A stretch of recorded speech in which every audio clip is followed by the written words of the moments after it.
오늘은 내 삶과 다양성이라는 주제로 뭔가 철학적이거나 윤리적인 이야기보다는 진짜 제 개인적인 삶과 다양성을 연결지어서 여러분께 한번 이야기 드리려고 합니다.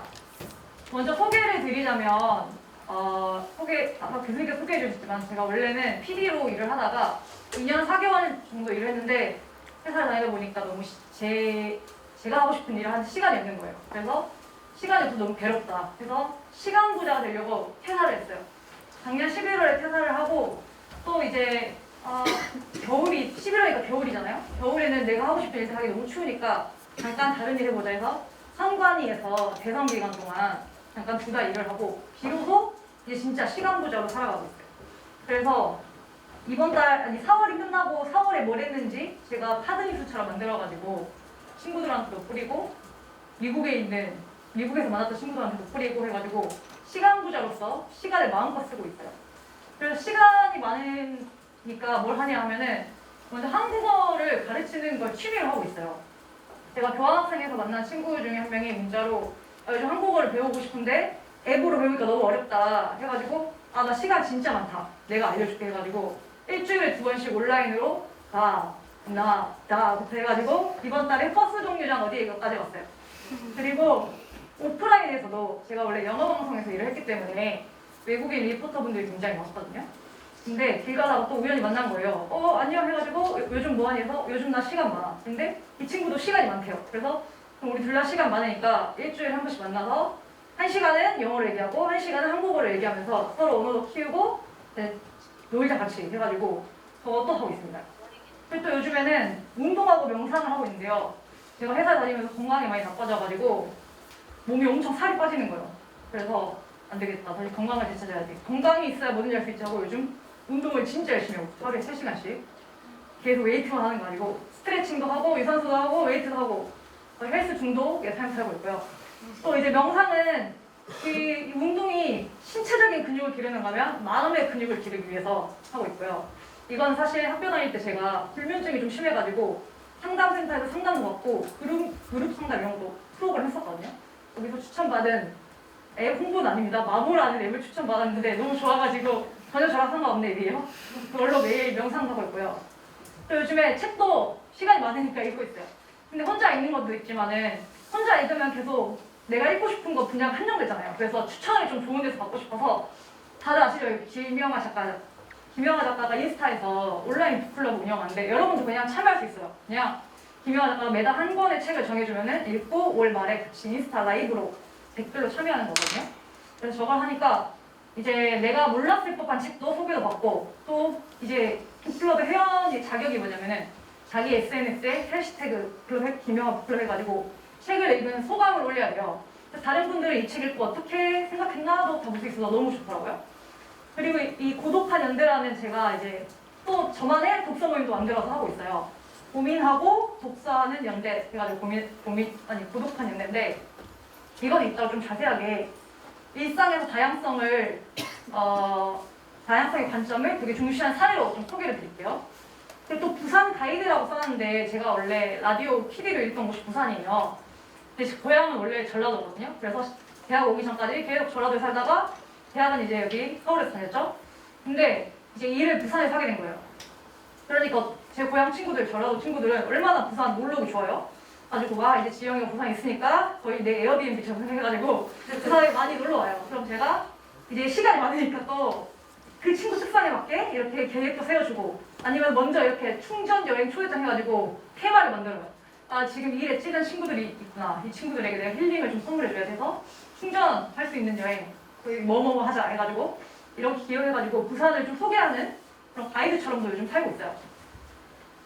그럼 여러분이 여기까지 소개를 듣고 회사 그만두고 재밌게 사는 분인 건 알겠는데 왜 여기 오셨을까 궁금하실 것 같아서 저도 궁금하더라고요. 그냥 나 시간이 너무 많아가지고 이렇게 재밌게 살고 있어요 한다고 여기서 강의를 할 자격이 있는 건 아니잖아요. 내가 왜 여기 강의를 하게 됐을까 생각해보니까 저는 다양성이 내 삶을 풍요롭게 한다고 믿고 진짜로 믿고 실천하는 사람이라고 생각해요. 그 다양성은 사실 여러 관점에서 볼 수 있잖아요. 우리 사회를 위해 꼭 필요하다. 소수자를 위해 필요하다.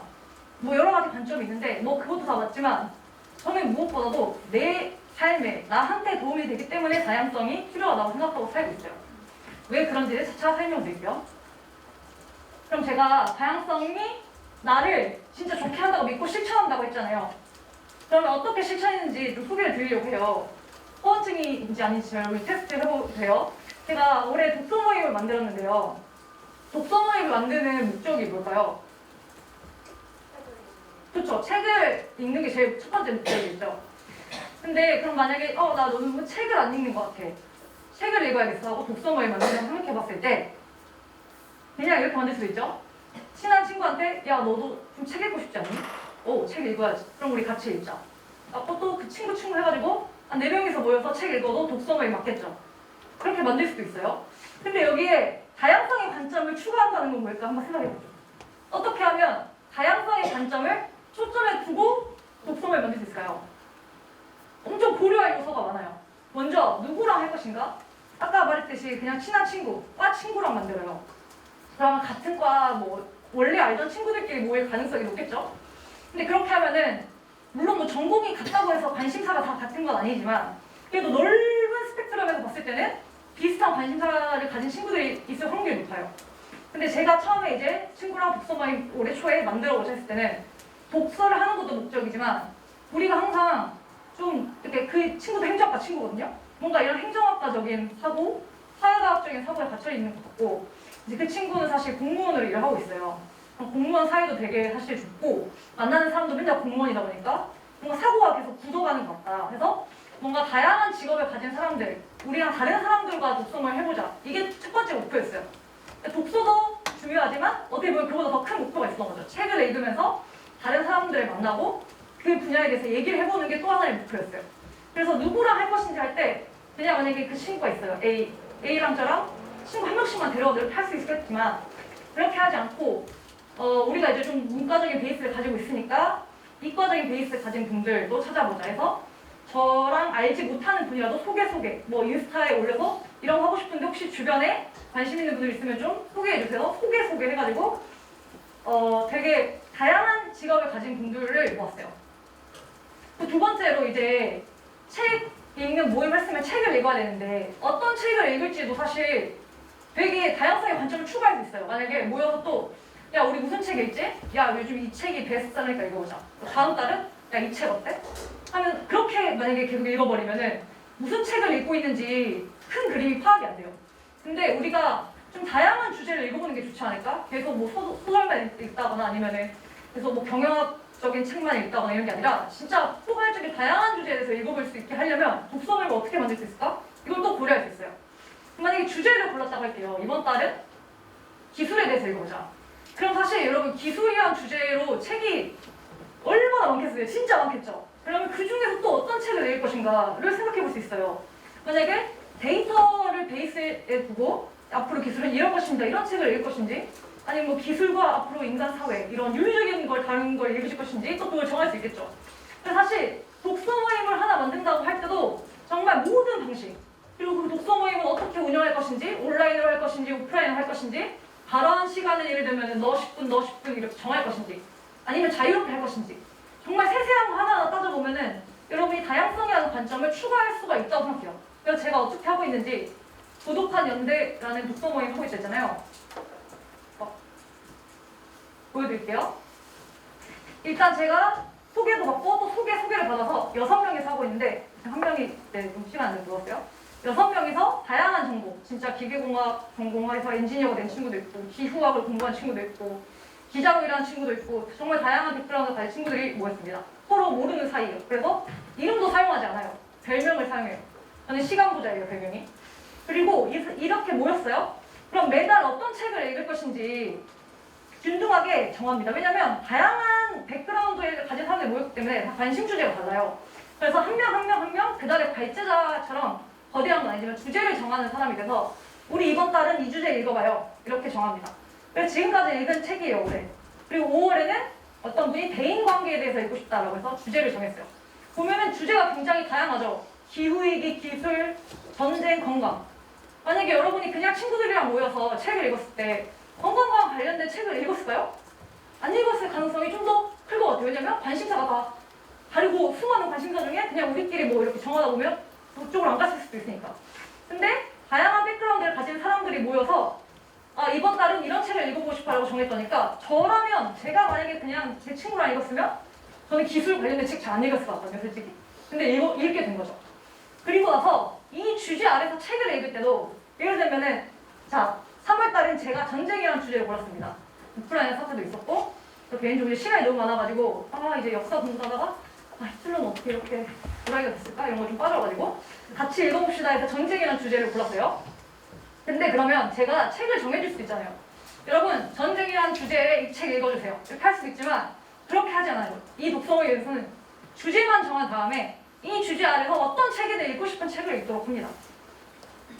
그만큼 자기가 정말 그러니까 주제만 정해주고 관심이 가는 다양한 분야의 책을 읽는 거죠. 그러면 이제 독서 모임을 할 때 근데 다 다른 책을 읽었는데 어떻게 이야기가 될까? 궁금하시잖아요. 그래서 운영 방식에서도 이제 이야기를 할 때 각자가 읽은 책을 소개하는 시간을 가져요. 예를 들면 10분 동안 각자 책을 소개하고 그 다음에 이제 예를 들면 저는 이 쥐라는 만화책을 읽었는데 제가 이 책을 막 소개하고 혹시 궁금한 거나 이야기해보고 싶은 거 있나요? 하고 나서 이제 자유롭게 또 얘기를 하는 거죠. 그러니까 개인이 발언할 수 있는 시간을 딱 정해놓아요. 최소한 누구든 이만큼은 발언하세요. 왜냐면 그렇게 하지 않으면 성격에 따라서 발언을 많이 하는 친구도 있고 적게 하는 친구도 있을 수 있어요. 근데 책을 다 열심히 읽고 왔는데 그러면 누구만 말을 많이 하고 돌아갈 수 있단 말이죠. 그걸 조금 방지하기 위해서 일단 자기가 읽은 책을 소개하는 시간을 보정해놓고 그 다음에 이제 같이 얘기해보는 시간을 가져요. 그리고 나서 이제 후기도 작성해요. 왜냐면 사실 읽고 끝나도 그것도 의미 있지만 좀 이걸 기록으로 남겨보자 후기를 남기는데 이 후기도 매달 다 다른 방식으로 남겨요. 뭐 독서모임 중간에 아이디어가 있는 사람이 있으면 제안을 하기도 하고 아니면 뭐 발제자가 정의하기도 하고 다양한 방식으로 해서 이번에 4월달에 건강이라는 주제로 책을 읽고 나서는 이제 주제가 건강이었으니까 건강에 관련된 막 팁도 있고 아니면 뭐 달리기를 하는 사람이 쓰는 에세이도 있고 다양한 책에서 우리가 팁도 얻고 뭔가 인사이트를 얻었을 거 아니에요? 그래서 그럼 우리 이번 한 주 동안에 여기서 얻은 깨달음이나 새로 알게 된 사실을 가지고 건강과 관련된 새로운 습관을 만들어보고 또 일주일 동안 새로 해봤더니 뭐가 좋아졌는지 후기를 써보자. 그래서 이번 달은 그런 방식의 후기를 남겼어요. 그래서 제가 이번에는 저는 물 2리터 마시기를 정했거든요. 가지고 지금 일요일부터 물을 2리터씩 마시고 있어요. 그래서 어떻게 됐는지 후기를 올려냅니다.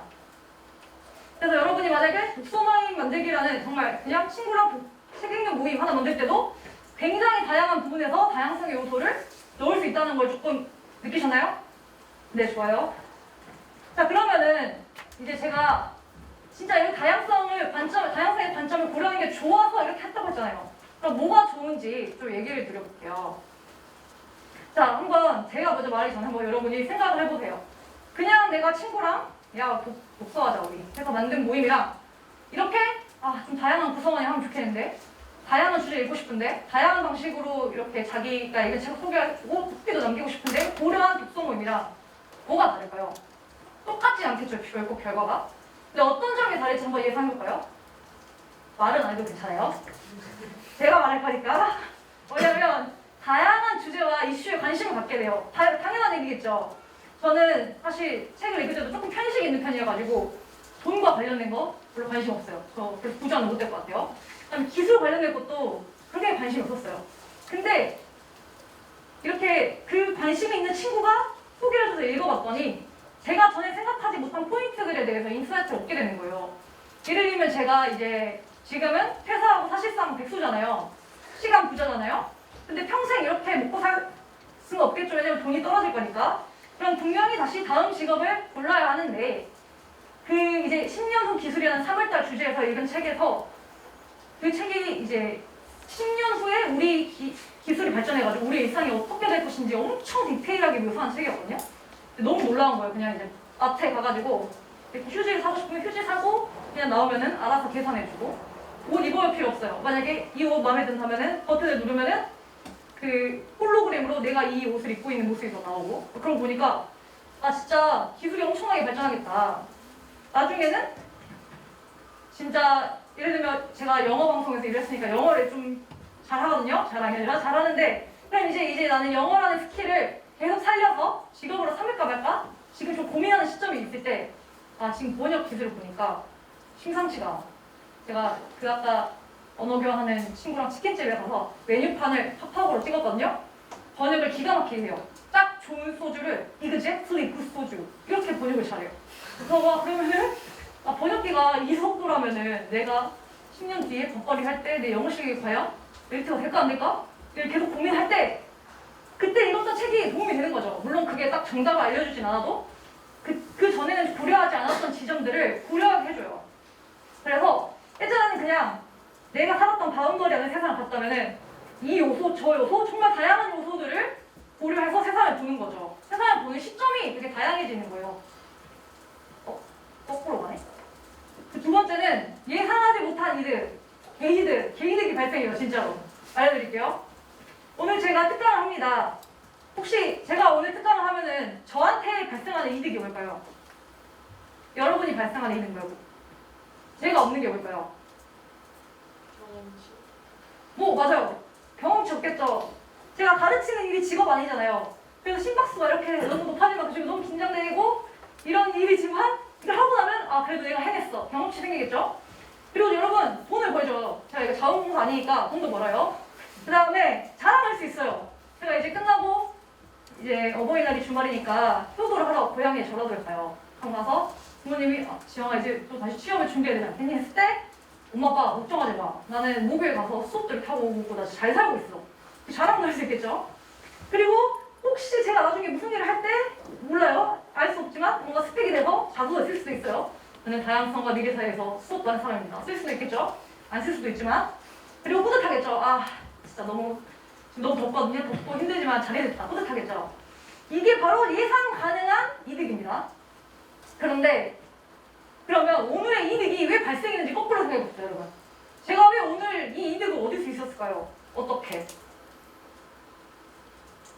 답은 뭐냐면 아까 선생님이 소개해주신 디베르시타스 다양성위원회에서 소책자를 매달 발간하거든요. 그걸 제가 작년에 거기에 글을 썼어요. 글을 쓰게 되니까 다양성위원회에서 이런 사람이 있네, 이런 글을 쓰는 사람이 있네 하고 알게 돼서 저를 오늘 특강에 초대해 주신 거겠죠. 그러면 제가 작년에 글을 쓸 당시에는 저는 이 수업이 존재하는지도 몰랐어요. 무슨 말이냐면 내가 이 글을 잘 쓰면 나는 미래에 수업도 하고 또 수업을 하면서 이걸 얻게 될 거야. 이거를 전혀 예상하지 않았어요.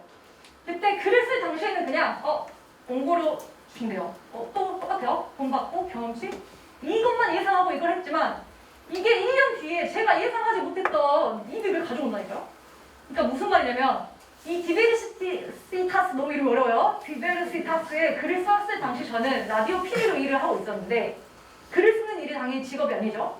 근데 원고 10장짜리 글을 써볼래? 제안을 받았을 때 예상 가능한 이득만 따져가지고 너무 바쁘고 10장 언제 써? 뭔가 돈 따져보니까 손해인 것 같아요. 안 써요. 할 수 있겠지만 있었겠죠. 그렇게 선택할 수도 있었겠지만 저는 그렇지 않았어요. 왜냐면 내가 직업으로 하지 않은 일이면은 이걸 하면서 분명히 뭔가 내가 전에는 못 배웠던 걸 배울 거야. 뭔가 새로운 걸 느낄 거야. 저는 그거를 과거의 경험들을 통해서 알고 있었기 때문에 오케이 고 한 거죠. 그래서 실제로 그걸 써보니까 혹시 그 글 읽어보신 분 있나요? 없어요, 아무도? 읽어보셨어요? 감사합니다. 나중에 여러분 집에 가서 읽어보세요. 역작입니다, 역작. 제가 정말 잘 썼어요. 농담이고요. 그래서 거기에도 썼거든요. 내가 이거 10장을 써보는 경험을 하니까 제가 라디오 PD였잖아요. 그럼 저희 팀 작가님이 계시겠죠? 작가님이 너무 대단해 보인다. 글 쓴다는 거는 출퇴근의 개념도 없잖아요. 그리고 이거 내가 잘 썼는지 못 썼는지 뭐 대충 느낌은 알지만 이거 100점짜리 글입니다 이런 거 존재하지 않잖아요. 그래서 내가 이거 잘 쓰고 있는 걸까? 이거 이대로 제출해도 될까? 엄청 그 애매한 것들이 너무 힘든 거예요. 그런 것들을 느껴갖고 추가적으로 제가 예상하지 못했던 오늘 강의라는 이득도 발생했어요. 그래서 지금까지 포인트는 뭐냐? 여러분이 하지 않았던 새로운 일을 하면은 새로운 걸 배우고 그래서 그게 미래에 또 새로운 예상치 못한 이득을 가져온다는 거예요. 그러면 자 여러분 제가 그럼 이 글은 또 어떻게 썼을까? 나는 어떻게 이 이득을 어떻게 얻었을까? 또 거꾸로 생각해 볼게요. 다양성위원회가 저를 알았기 때문에 혹시 이런 소책자의 글을 실어주시겠습니까? 제안했겠죠. 그럼 나라는 인간을 어떻게 알았을까? 나는 그냥 행정학과 학년 학생인데. 그래서 이제 거꾸로 곱씹었어요. 왜냐면 바로 무려 2017년까지 거슬러 올라가요. 제가 2017년에 인생에 고민이 너무 많았어요. 제가 원래 행정고시를 준비하려고 했는데 행정고시를 그냥 고딩 때부터 하려고 했거든요. 이유는 별거 없어요. 왜냐면 그냥 고딩 그때 공부만 열심히 했으니까 저는 공부를 좋아한다고 생각했어요. 공부를 열심히 하고 잘하는 게 좋네. 뭔가 공부 잘하니까 고시에서 정책 만드는 멋있는 사람 돼야 돼. 이렇게 생각하고 그냥 단순하게 그리고 다른 경험을 많이 안 해봤으니까 뭔가 공부라는 경험이 저한테 너무 컸던 거죠. 그래서 그렇게 진로를 정했는데 여러분 지금 저랑 공무원이랑 이미지 어때요? 공무원 잘할 것 같아요? 잘할 수도 있죠. 안 해봤으니까 몰라요. 근데 뭔가 점점 회의가 드는 거예요. 대학에서 와서 발견한다. 내가 과연 계속 소리 작업하고 공무원 되게 조직 문화가 좀 수직적인 편이잖아요. 그런 거 내가 잘할 수 있을까? 이런 회의가 들기 시작했어요. 가지고 2016년에 부모님한테 말씀드렸어요. 그때 3학년이었거든요. 나 근데 행정고 시는지 아닌 것 같다. 그랬더니 갑자기 이제 저는 원래는 집에 소중한 딸이었는데 갑자기 너 그럼 어떡할 거냐. 너 이제 그럼 3학년인데 어떻게 할래? 그럼 뭐 할 건데? 해가지고 아 대안은 없어. 근데 잘 모르겠는데 일단 저건 아닌 것 같아 했더니 갑자기 너 그렇게 미래 대책도 없이 어떻게 살래? 해가지고 갑자기 부모님과 좋았던 관계가 완전히 망가졌어요. 그래서 저는 갑자기 우리 부모님은 이렇게 나를 내가 원래 무슨 행정고시 붙으면 이제 고향에 이제 플래카드도 걸고 하겠죠. 5급 민지영 누구 딸 삽제 이렇게 하겠죠. 나는 그걸 위해 태어난 사람인가면서 저도 부모님을 미워하고 부모님도 그래 잘 나가도 못 나가는 해가지고 갈등이 폭발했을 때 제가 갑자기 안 되겠다. 이거는 다큐로 만들어야겠다라는 좀 이상한 생각을 해요. 왜냐면 이게 나만의 문제가 아닌 것 같은 거예요. 제 주변에 봐도 친구들도 다 뭔가 진로에 대해서 고민을 하고 있고 왜냐면 우리가 사실 한국에서 공부하면서 공부 말고 별로 해본 것들이 없거든요. 그러니까 제가 뭘 좋아하는지 알기가 어렵겠죠. 그래서 다 같이 똑같이 고민하고 있고 다 같이 뭔가 우리는 여기로 가야 돼. 우린 여기 가서 성공을 해야 돼. 이런 거에 막 차이고 있어요. 그래서 나만의 문제가 아니구나 라고 생각이 들어서 이걸 다큐로 만들어야겠다는 생각을 해요. 좀 이상한 학생이죠. 가지고 이름도 쓸데없는 다큐예요. 왜냐면 이 다큐는 일단 쓸데가 없다. 난 이걸로 성공하지도 않을 거고 이걸로 누가 나를 민지영 정말 대단해 하고 채용을 해줄 것 같지도 않고 그리고 여기서 말하고자 하는 바가 뭐냐면 왜 이렇게 우리 사회는 뭔가 이렇게 정해놓은 목적지로 가는 그 일이 아니면 다 쓸데없다고 치부를 하는 것인가 저는 그거에 대해서 얘기하고 싶었기 때문에 멋지게 중의적인 의미를 담아서 쓸데없는 다큐를 만들겠다는 생각을 했어요. 근데 이게 도대체 이거랑 무슨 상관이 있나 궁금하시죠? 이제 나와요. 그래서 이거 만들어야겠다 생각했는데 저는 원래 고시생이었잖아요. 고시 준비하려고 했던 사람이잖아요. 영상에 대해서 아무것도 몰랐어요. 그리고 고시 하려고 했으니까 돈도 없겠죠. 고시생이 돈이 있기 힘들잖아요. 그래서 뭔가 막 장비 살 돈도 하나도 없었어요. 그래서 어떻게 했냐면 제가 학교에 또 인문학 탐구모임이라는 프로그램 했었는데 거기서 만난 미디어학과 친구가 있었어요. 그 친구를 애슐리를 먹였어요. 일단 와봐. 애슐리 일단 먹어봐. 근데 이제 친구가 불안하겠죠. 왜 사줬는데? 그래서 내가 나 사실 이런 거 만들고 싶은데 일단 돈이 없거든? 그래서 좀 후원을 받고 싶어. 근데 나는 저 좀 후원해 주십시오 라고 후원 영상을 만들지도 몰라. 그러니까 일단 네가 후원 영상만 좀 만들어줘. 그럼 내가 이 다큐를 2년 뒤에 완성한다고 약속하거든요. 그동안 내가 배울게. 그래서 애슐리를 먹여서 친구가 이제 영상을 만들어줘서 페이스북에 올려요. 가지고 돈을 받았어요. 그리고 아직 이거 안 나왔죠. 거기까지 설명을 보여드릴게요. 그리고 이제 그렇게 해서 돈도 받고 뭔가 좀 도움이 받을 수 있는 구석들을 다 생각해봤어요. 그래서 행정학과에 교우회가 있잖아요. 우리 과마다. 선배님들의 돈을 좀 받아야겠다 해가지고 제가 이걸 들고 기획서를 들고 학과장실 찾아가요. 그때 수업도 안 들은 모르는 교수님이었거든요. 찾아가서 안녕하세요. 저는 1사학번입니다. 1사학번 누군데요? 저 이런 거 만들어보고 싶은데 혹시 제가 교우회 돈 좀 받을 수 있을까요? 이렇게 해요. 이제 그럼 기획서에 내용이 나오겠죠. 왜 우리 사회는 목적지를 향하여 그거 있겠죠? 이 교수님이 보시기에는 좀 독특한 학생이겠죠? 좀 이상한 친구네. 그리고 내용을 보니까 뭔가 왜 우리는 다양한 활동을 정리하지 않으면 뭔가 다양성과 관련이 있었다는 게 기억에 남으셨겠죠? 그래서 이제 이 교수님이 몇 년 후에 다양성위원회 멤버가 되셨는데 이제 5월호가 청년의 달에 맞아서 졸업생 중에 글 쓸 사람 찾는 거였어요. 그래서 이제 몇 년 전에 교수님 돈 좀 주십시오 하고 찾아봤던 제가 생각이 나신 거죠. 그래서 추천을 해주신 거겠죠. 제안을 해주신 거죠. 근데 여러분 제가 다큐 만들었을 때 몇 년 뒤에 이게 나에게 원고료를 주고 오늘 이렇게 2022년 5월 4일에 강의를 하게 해줄 거야 라고 생각했어요? 아니죠. 만약에 그냥 그때 이거 다큐 만들어봤자 뭐해. 어차피 이걸로 솔직히 이거 다큐 만들어서 얻은 게 거의 없어요. 왜냐면 만들었는데 제가 지금 다시 보기 민망할 수준에 창피하고 지금 이거 왜 했지? 사진 좀 보여드릴게요. 어쨌든 돈을 받았으니까 후원해주신 분들한테 제가 그 돈으로 밥 안 사먹고 진짜 다큐를 만들었어요. 보여드려야겠다. 그래서 이렇게 상영회를 했어요. 후원해주신 분들을 불러 상영회도 하고 이런 막 기념품도 제가 또 다 일일이 만들었어요. 엽서, 노트 만들어주고 했는데 그거 말고는 좋은 기억 말고는 별로 남는 게 없어요.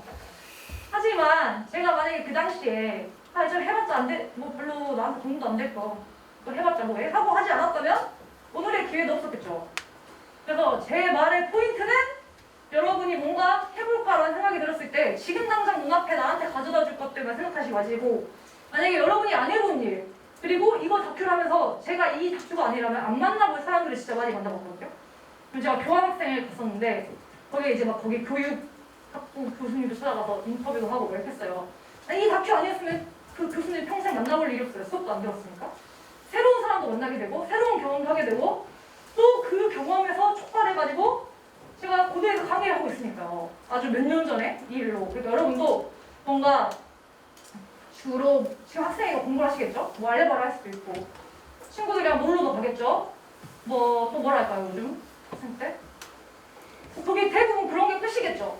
근데 그런 거 말고 진짜 뭔가 안 해본 무언가 후원을 받는다던가 뭐 열심히 투자하던 돈을 모아서 그걸 투자를 해본다던가 진짜 내가 안 해봤던 무언가를 해보면 좋겠어요. 그러면 그때는 예상하지 못했던 개이득이 발생할까요? 그래서 저는 오늘 특강도 마찬가지예요. 제가 여기서 이렇게 이것만 얻을 거라고 생각하지 않아요.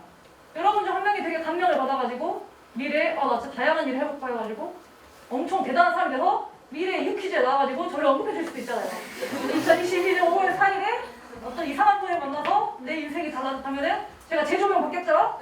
그러면은 저에게서 어떤 이득이 발생할지 몰라요. 그래서 저는 뭔가 선택할 때 그냥 너무 따지지 말고 물론 여러분 막 열정페이 하는 거 아니에요. 내가 받을 건 받아야 되겠지만 저 오늘 여기서 강의를 받아요. 하지만 지금 당장 눈앞에 이거 어차피 내 스펙이 필요 없는데? 라고 생각하지 안 하지 마시고 뭔가 안 해본 일이라면 도전해보면 여러분한테 분명히 도움이 된다. 그 사례가 사실 너무 무수히 많아가지고 이거 다 얘기하면은 도움이 된다고 끝날 것 같아요 강의가. 그래서 간략하게 말씀드리면 제가 KU 차이나 혹시 요즘 있나요? 그 학교 프로그램인데 중국어 배우는 프로그램이거든요. 한 달은 한국에서 거의 진짜 저는 마루타인 줄 알았어요. 하루 한 달 내내 중국어를 9시부터 4시까지 공부해요. 그리고 한 달은 또 중국 가서 공부를 하거든요. 이 프로그램을 지원했을 때 자, 또 예상 가능한 이득은 이거였어요. 중국어 배울 수 있겠지? 중국 살아볼 수 있겠지? 하지만 예상하지 못했던 또 다른 이득들이 생겨서 거기서 만난 친구랑 지금 같이 독서 모임도 하고 제가 또 중국 살아본 경험을 하니까 제가 진짜 거의 하는 성격인데 그래서 해외 가면 되게 무서울 줄 알았는데 너무 재밌고 생각보다 제가 너무 잘 사는 거예요. 그래서 나 해외에서 잘 살 수 있네? 교환학생도 가보자 해서 교환학생을 가고 교환학생에 가서 갔더니 또 가기 전에는 그럼 가면 영어 배울 수 있겠고 외국인 친구들 사귈 수 있겠지? 이 정도 예상 이득을 가지고 갔는데 거기서 다양성에 대한 깨달음을 얻어요. 혹시 아까 제 글 읽으신 분 계셨잖아요. 거기에 제가 교환학생 경험 되게 많이 나오죠? 거기까지 그래요? 그럼 여러분 오늘 가서 확인해보세요. 정말 많이 나와요. 왜냐면 제가 간 학교가 되게 독특한 학교여가지고 진짜 다양성을 정말 능하게 감성적으로 정말 잘 보정한 학교에 간 거예요. 그래서 학교 캠퍼스에 5일젠더 화장실도 다 있고 학교 가면은 일단 신청하잖아요. 근데 이거 다 글에 나오는 내용이라서 그냥 가서 읽을 수 있겠어요. 근데 여기 포인트는 거기서 진짜 다양성에 대한 깨달음을 진짜 많이 얻어가지고 이 글을 쓸 때 도움이 너무 많이 된 거예요. 만약에 제가 여기 이거 안 갔으면은 이 정도 그 글을 그 역작은 탄생하지 않았을 거다. 그리고 새로운 삶의 가치관도 거기서 조금 얻었어요. 왜냐면 제가 이제 거기서 가서 정말 다양한 나라에서 온 다양한 문화를 가진 학생들이랑 같이 공부하며 지내는데 약간 한 대 맞은 것처럼 진짜 정말 좀 진부한 표현이지만 한 대 맞은 것처럼 제 삶이 보는 시각이 달라졌어요. 진짜 내가 너무 당연했던 것들이 당연하지 않은 세상에 사니까 예를 들면 제가 그때 교환학생 상당히 늦게 갔거든요. 왜냐면 이제 고시하려고 했다가 이제 2017년이면은 4학년일 때 간 거예요. 그러니까 난 꽤 나이가 이제 많아서 이제 대학교의 끝자락에 간 건데 교환학생이니까 학교 OT 이런 건 다 신입생들이랑 듣는데 미국 신입생은 만 18세거든요. 만 18세? 그러니까 걔랑 들으니까 나 여기 혼자서 막 괜히 난 나이 너무 많은 것 같고 나이는 많은데 영어 제일 못하는 것 같고 이렇게 했는데 거기서는 사실 나이가 그렇게 중요하지 않거든요. 그냥 뭐 다 친구예요. A 지영 해보고 이렇게 하는 거예요. 그래서 뭔가 내가 왜 이렇게 나이에 분리해 살았을까? 그것도 다 그 책에 썼어요. 그런 것도 깨달아서 결국에는 영어 라디오 PD라는 직업을 선택한 것도 나는 계속 이렇게 새로운 문화를 가진 분들이 계신 곳에서 일을 하고 싶어. 근데 여기는 외국인 리포터 진행자가 많은 곳이니까 그럴 수 있겠다 해서 선택하게 됐고, 또 하나, 전 전라도가 고향이었잖아요. 부산에 연고가 아무것도 없거든요. 그럼 솔직히 여러분 생각해봤을 때 가서 살기가 걱정될 수도 있죠. 친구도 한 명도 없고 아무것도 모르는데 걱정되잖아요. 하지만 저는 걱정하지 않았어요. 왜냐? 미국에서도 잘 살았는데 부산은 껌이겠지. 그런 자신감을 획득한 거죠. 그래서 이렇게 다 연결돼 있어요. 그리고 지금 부산에서 막 가이드도 하고 또 막 그냥 재밌게 살잖아요? 이게 또 뭘 나했다 모르는 겁니다. 저도 몰라요. 그래서 이게 다 연결돼 있어서 진짜 얼마나 방조하고 싶고 이렇게 오래 얘기하겠습니다, 여러분. 예상하지 못한 이득이 발생한다. 세 번째 좋은 점 말씀드릴게요. 나에 대해서 알 수가 있어요. 여러분이 막연히 다양한 사람을 만나고 다양한 일을 해보면은 세상에 대해서 알 것 같죠? 세상에 이렇게 다양한 사람이 있네. 진짜 이상한 사람도 많고 아니야 좋은 사람도 많아 하면서 이렇게 세상에 대해 알 것 같지만 더 중요하게는 여러분 스스로에 대해서 알게 돼요. 진짜로. 근데 나에 대해 안다는 게 얼마나 중요한 거냐면 나이가 들수록 더 중요해요. 제가 이제 실사학번이니까 친구들이 다 회사 다닌 지 2년, 3년? 일찍 시작한 친구들은 4년 정도 일을 했는데 제 이제 여러분 제가 말했지만 우리가 다 궁금한 회사에 갔잖아요? 그러면 그 일이 잘 맞을 수도 있겠지만 내가 나에 대해서 진짜 난 이런 사람이야. 그러니까 난 이런 일을 하겠어. 이렇게 정하지 않고 그냥 간 친구들도 있단 말이죠. 그러면은 지금 막 너무 괴로운 거죠. 이제 와서 그만두기에는 또 우리 한국 얼마나 나이에 압박이 심한 사회입니까? 나 이렇게 이제 28인데 어떻게 그만두고 우리 220학번 친구들이랑 내가 경쟁을 할 수 있을까? 그런 고민이 된단 말이에요. 그러니까 나에 대해서 잘 알지 못하면은 아무리 좋은 돈 많은 회사에 데려가도 나랑 안 맞는 거죠. 그러면 그게 과연 즐거울까요? 괴로워요. 돈만 많이 준다고 해서 여러분 행복하지 않다니까요. 그러니까 그만두겠죠? 그래가지고 나에 대해 잘 알게 되면은 내가 무슨 일을 할지 앞으로 어떻게 살지 정하는데 정말 많은 도움이 되는데 그거를 다양한 일을 하게 되면 더 수월하게 알게 돼요. 예를 들어 드릴게요. 이거는 제가 강의를 하려고 만든 게 아니라 실제로 제가 이제 선관위에서 2달 일했다고 얘기했죠. 그게 무슨 일이었냐면은 그 대선 동안에 선거 유세가 펼쳐지면은 그 유세 현장에 가서 붙이고 있는 일이었어요. 평생 안 해본 일이겠죠.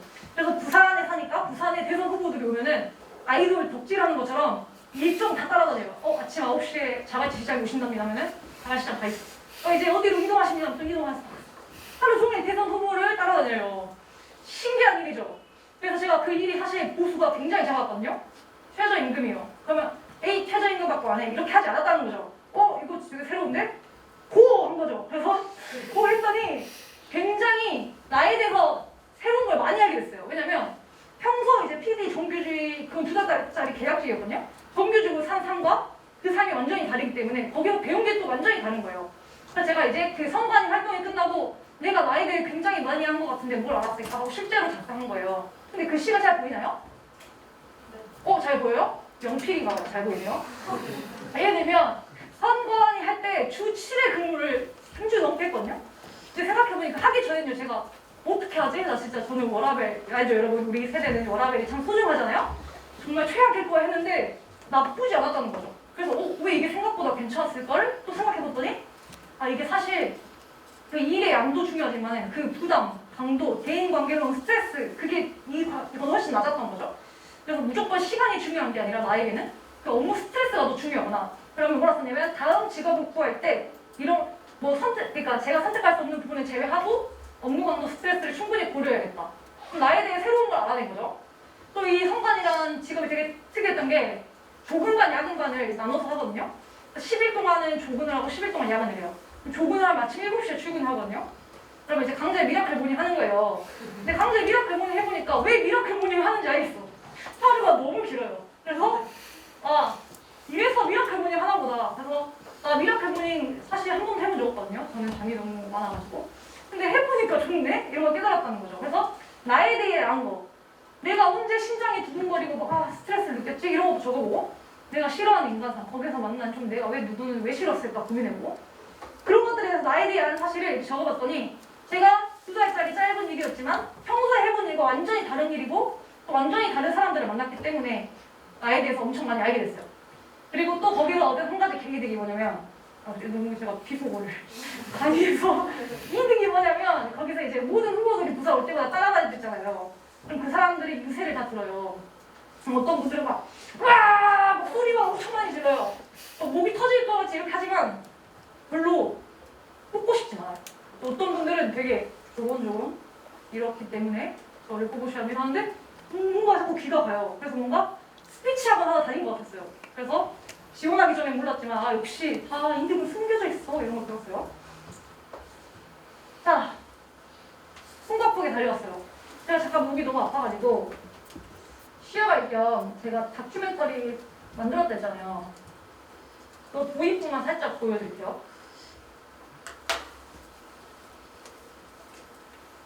제가 말이 너무 빨라서 예상보다 너무 빨리 와요.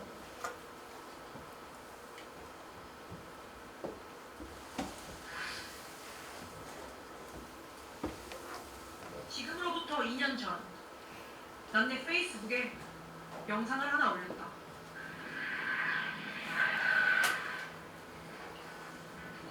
민지영의 지인 여러분, 그리고 저를 처음 보시는 고민이 많았던 이렇게 노란 머리 보이죠? 저는 민지영입니다. 이렇게 자기소개를 하고 3분 동안 뭐라 말하는 이 영상은 내가 다큐를 만들어보고 싶은데 돈이 없으니 돈을 좀 달라는 내용이었다. 올리면서 나도 이게 될까 싶었는데 그게 진짜 됐고, 작은 카메라 하나와 마이크 하나 그리고 영상 편집 프로그램을 살 만큼의 딱 그만큼의 돈이 모였다. 카메라가 있으니까 찍고 프로그램이 있으니까 편집하면 원가는 되지 않겠는가? 막 찍고 막 편집하고 막 찍고 막 편집하고 찍고 편집하고 찍고 편집하고 그렇게 정말 내 맘대로 만든 이름부터 쓸데없는 다큐 지금 시작한다.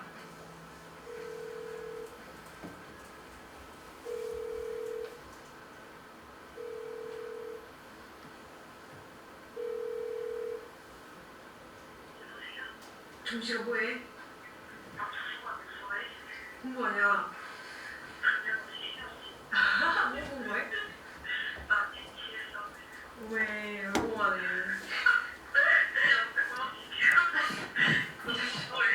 정시가 있냐?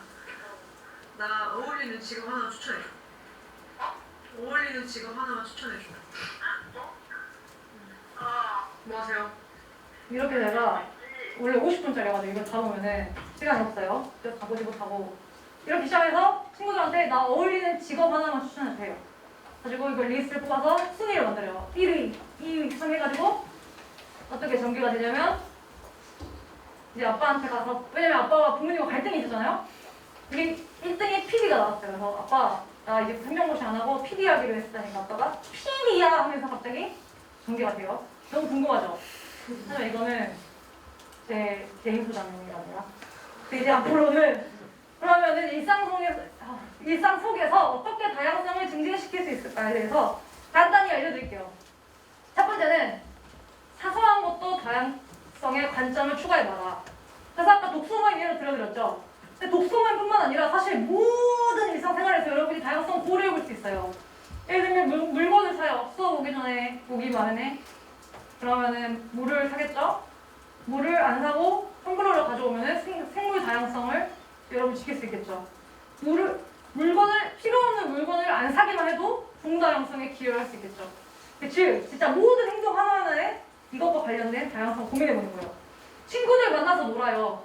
얘들아, 우리 오늘은 뭐 하고 사실 또 맨날 똑같죠. 맨날 밥 먹고 카페 가고 아니면 술 먹고 노래방도 갔다가 영화도 보고 다 똑같죠. 뭔가 새로운 걸 해보는 거죠. 야, 우리 맨날 하는 거 말고 좀 다양하게 놀아보자. 그래서 제가 요즘에는 너무 다양성에 집착하는 사람 맞나요 혹시? 제가 요즘에는 친구랑 놀 때 저도 그런 거 생각해요. 맨날 하는 거 말고 새롭게 놀아보자 해가지고 최근에는 이제 그 충전 여행 초대장 만들었는데 그게 친구들이 일정이 안 돼서 카톡가 왔거든요. 그래서 여행은 아니더라도 근처 동네 사는 친구랑 충전을 같이 해보자 해서 같이 안 해봤던 걸 해봤어요. 자전거를 타고 저 광안리 수영장부터 광안리 다 자전거 타고 와가지고 그림책을 같이 읽었어요. 여러분 그림책이 애기들을 위한 것 같지만 얼마나 깊고 힐링이 된답니다. 그래서 안 해봤던 걸 한 거죠. 그래서 제가 아시는 분이 또 그림 책방 하셔가지고 거기 놀러 갔다가 정말 다양한 바쁘게 그림책이 있길래 마음에 드는 거 사봤거든요. 그래서 제가 이제 그림책의 세계에 조금씩 빠져들어가지고 내 친구한테 또 소개를 해주셔가지고 같이 자전거를 타고 그림책을 읽었어요. 그렇게 친구 만날 때도 맨날 하는 거 말고 새로운 걸 해보십시오. 그 다음에 두 번째로 다양한 친구를 사귀어라라고 하는데 제가 사실 별로 인생에 후회가 없는 편이에요. 지금 뭐 어떻게 보면 진짜 객관적으로 보면 좀 노답일 수도 있거든요. 지금 28살인데 무직이고 별로 취업할 마음도 없고 좀 노답처럼 보이지만 그래도 후회가 없거든요. 딱 한 가지 후회하는 게 있다면 대학생 때 좀 맨날 내 친구들이랑 놀지 말고 새로운 친구랑 놀아볼 거예요. 제가 이래봬도 MBTI가 엄청 I여가지고 쑥스러움이 녹아서 새로운 사람 만나는 거 싫어하거든요. 그래도 뭔가 1대1이라도 좀 사귀어볼 거 그런 후회가 들어요. 왜냐면 새로운 친구를 사귀면은 이게 사람 한 명을 사귀면 그 친구의 모든 게 같이 따라오는 거잖아요. 뭐 그런 유명한 말도 있잖아요. 온 우주가 온다? 뭐 그런 거 있죠. 막 그 갬성 짤에 많이 돌잖아요. 그런 것처럼 근데 진짜예요. 그 사람의 전공, 그 사람의 연령, 그 사람이 가진 모든 요소 하나하나가 저한테 새로운 자극을 줘요.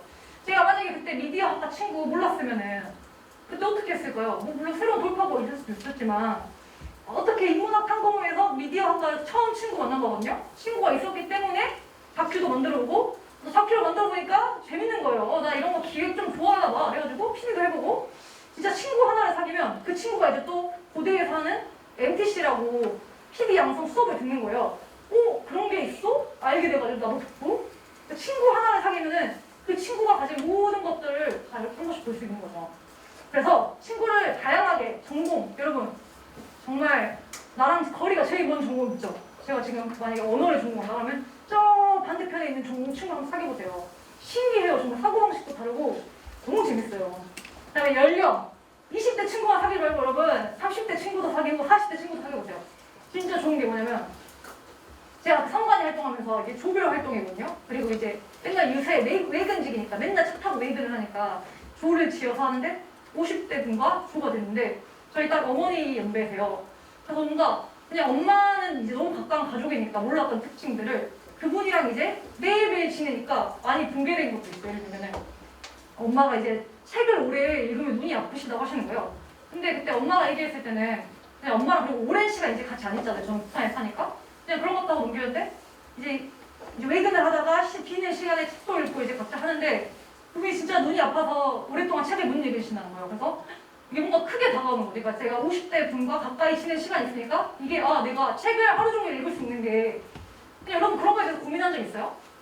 책을 많이 읽으면 그러니까 뭔가 많이 보면 눈이 아파가지고 못할 수 있다라는 거 저는 생각을 해본 적이 없는 거예요. 근데 그게 진짜 나도 나이가 들면 그렇게 되겠구나. 그러니까 뭔가 미래의 것들을 미리 생각해 볼 수 있는 게 되는 거예요. 다양한 연령대 친구를 사귀면. 여러분 지금 직장인 초년생인 분들하고 막 길게 얘기해보세요. 그냥 막 안녕 이런 거 말고 진짜 길게 얘기해보면은 진짜 취업이라는 게 정말 그냥 짤로만 보던 것들이 현실은 더 심하구나 뭐 그런 거 알게 되고 뭔가 직장인들이 하는 고민을 내가 만약에 몇 년 뒤에 해야 될 텐데 그 고민을 미리 이렇게 알게 된 지금 나는 뭘 생각할 수 있을까도 알게 되고 다양한 연령대 분들을 만나고 친구가 되면은 진짜 새로운 제가 생각하지 못했던 지점들의 고민 또는 기쁨, 불편함 다양한 것들을 알게 돼요.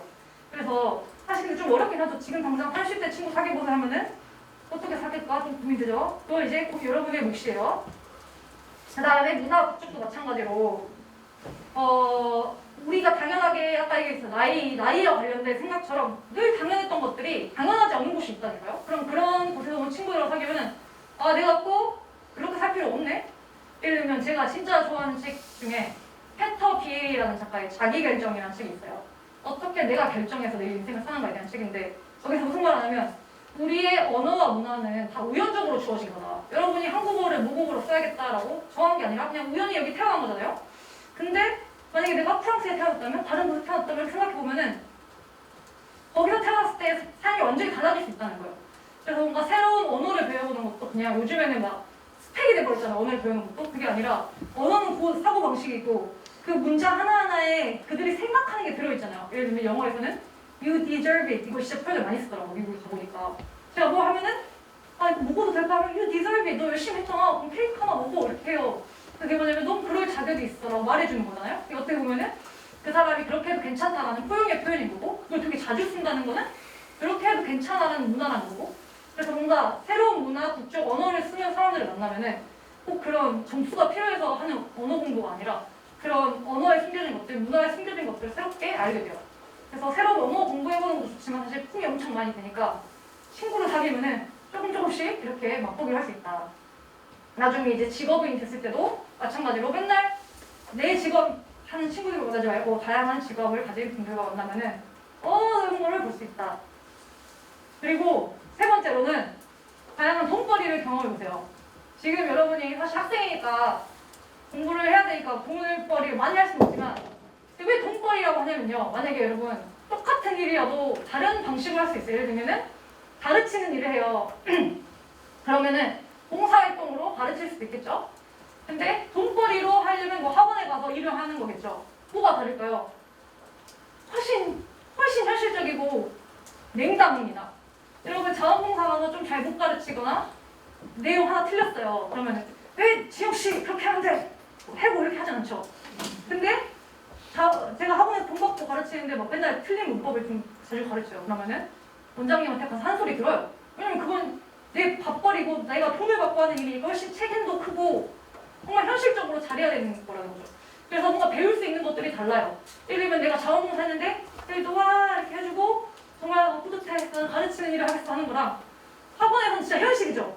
거기서 배운 거 가르쳐보니까 그렇게 원장님과의 관계도 되게 힘들고 돈벌이라고 가르치는 건 이런 거구나. 그게 다르다는 거예요. 그래서 뭔가 특히 직업을 고려할 때는 여러분이 해보지 않았던 방식으로 다양한 방식으로 좀 돈을 가갖거나 벌어봤으면 좋겠어요.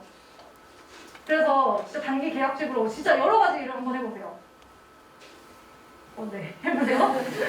그리고 돈을 벌어보면 좋은 점이 뭐냐면 돈이 있으니까 이런 것도 할 수 있어요. 사실 뭐 여러분이 부자라면은 그냥 할 수 있지만 여러분 만약에 제가 그 배낭여행 유럽을 다녀왔는데 어떻게 다녀왔냐면 한 학기 동안 같이 간 친구랑 그 독서 모임 만든 친구예요. 그 친구랑 한 학기 동안 봉구수 밥버거만 먹었어요. 왜냐면은 여비를 만들려고 이제 한 학기 동안 과외를 엄청 한 다음에 봉구수 밥버거만 먹고 한 학기 동안 돈을 아껴서 여행을 간 거랑 우리 집 부자여가지고 엄마가 500만 원 줄게 갔다 한 거랑 거기서 느끼는 게 분명히 달라요. 얼마나 소중한데 거기서 사 먹는 햄버거 이거 내가 밥버거 내게서도 맥날 먹네 하면서 다른 진짜 느낌이 다르고 거기에 경험이 느껴지는 풍부함도 달라져요. 그래서 돈을 벌어서 모아서 이런 것도 한번 해보세요. 뭐 학생 때는 교환학생도 갈 수 있고 학교에 이제 코로나가 풀리면 아마 제가 그 KU 차이나에서 중국 한 달 살았을 때잖아요. 그것도 학교 프로그램이었고 나중에 그 스페인어 배우는 것도 생겨서 엄청 뭐가 많거든요. 그런 거 학교 포털, 코피드 열심히 들어가서 우리 학교에서 등록금을 뽑아먹을 수 있는 게 뭐가 있나 열심히 찾아보세요. 그리고 뭐 한 달 살기 요즘 이런 거 엄청 많이 하잖아요. 근데 그 한 달 살기도 사실 요즘 막 힐링해야 돼라고 느낌으로 하지만 그렇게 하는 게 아니라 진짜 새로운 도시에서 나는 어떤 모습으로 살아가는지를 보기 위해서 한번 다른 곳에 나를 아무도 모르는 곳에 가서 살아보는 거죠. 근데 이거 돈이 있어야 했으니까 돈을 벌라는 겁니다. 그 다음에 이렇게 이거 하면은 다 자연스럽게 다양한 친구를 만나게 돼요. 왜냐면 다른 문화권에 살면 당연히 다른 문화권에 있는 친구를 사귈 수가 있겠죠. 물론 집안에 가만히 있으면 못 사귀겠지만 자연히 생활을 하다 보면 친구들을 만나게 돼요. 그리고 다양한 돈벌이를 하게 되면은 직장에서 만난 새로운 알게 된 사람들이 생기겠죠. 그 다음에 또 마지막으로 하고 싶은 게 나이의 압박에서 벗어나기인데요. 이건 아까 그 말했던 디베르시타스의 되게 큰 비중으로 써놨는데 혹시 읽으셨어요? 아니 너무 끄덕끄덕 하시길래 거기 써놨거든요. 그래서 아마 참고를 하면 되지만 나이의 압박에서 벗어나지 못하면 예를 들면 여러분 나 휴학하지 않고 빨리 졸업해서 취업해서 빨리 로스쿨 가서 그 압박이 있으면은 이것 중 아무것도 할 수가 없어요. 왜냐면 빨리 로스쿨에 가야 되는데 언제 돈 벌고서 언제 어디 가가지고 언제 살아요, 그죠? 빨리 그 로스쿨 가야지. 근데 로스쿨 가는 목표가 있다는 게 나쁜 게 아니에요. 근데 그걸 꼭 진짜 몇 년 안에 해야 된다는 그 강박이 정말 맞는 말일까 생각해보세요. 꼭 로스쿨에 꼭 내가 2024년에 꼭 가야 될까? 그래서 뭔가 우리를 운영 중에 사실 한국의 그 다양한 면에서 우리에게 나이의 압박을 주고 있거든요. 제가 그 책에도 썼는데 제가 말해볼게요. 왜냐면 한국에서만 재수생이란 표현을 써요. 3수생, 4수생. 제가 이제 미국 가서 친구들 만나니까 그런 표현이 하나도 없는 거예요. 우리 현역이라고 하잖아요. 저는 대학에 바로 갔다 명별로 불렀어요, 저를. 근데 미국은 그렇게 명별로 사람을 나누지 않아요. 그러니까 그러면 대학에 늦게 온 사람 뭐라고 하니까? 그냥 대학에 늦게 온 사람이지 뭐야? 그냥 그렇게 하는 거죠. 또 근데 우리는 1년 1년 나를 부르는 말들이 달라지잖아요. 내가 한 번 하면 재수생, 두 번 하면 삼수생. 그럼 그게 엄청난 압박으로 다가온다는 거예요. 나는 삼수생인데 휴학을 해도 될까? 내가 삼수생인데 혼자 교환학생 가가지고 나 빨리 지금도 늦었는데 이런 생각을 하게 된다는 거예요. 그래서 뭔가 이런 우리 사회의 은연 중에 여러분을 장악하고 있는 그런 나의 압박에서 벗어나지 않으면 사실 다양한 일을 해보고 다양한 사람을 만나가지고 다양한 걸 느껴보기 굉장히 힘들어요. 근데 사실 이게 또 되게 어려운 부분인 게 뭐냐면은 나만 벗어난다고 해서 우리 사회가 다 달라지는 거 아니잖아요. 예를 들면 저도 조금은 걱정이 있을 수 있겠죠. 예를 들면 저 28하면 요가 28살인데 이제 와서 막 뭔가 새로운 일을 해보기엔 이제 내년에 29살이 막 이런 압박이 느껴질 수밖에 없는 게 왜냐면 면접에 가서 민지영 양은 41살이 되도록 뭐 있는가 하면은 그 질문 자체가 우리 그 사회 분위기를 반영하는 거잖아요. 근데 나만 막 그렇게 나는 신경 안 써. 나는 그냥 나이랑 상관없이 살 거 한다고 해서 그런 부담이 완전히 지워지는 건 아니지만 근데 또 반대로 생각해보면 그런 부담을 따라서 살면은 제가 진짜 직진해야죠. 여러분 쉬면 안 됩니다. 계속 직진에 달려야 돼요. 근데 정말 그렇게 살고 싶은가를 한번 생각해보라고요. 그리고 저는 요즘 이렇게 생각을 했어요. 민지영 양은 31살 되도록 뭐 있는가? 근데 회사 난 안 가야겠다. 그럼 회사를 가지 않겠어. 그럼 배짱을 가지고 좀 살아야겠다. 라고 배짱이 있는 배짱 있게 살자라고 생각하고 있어요.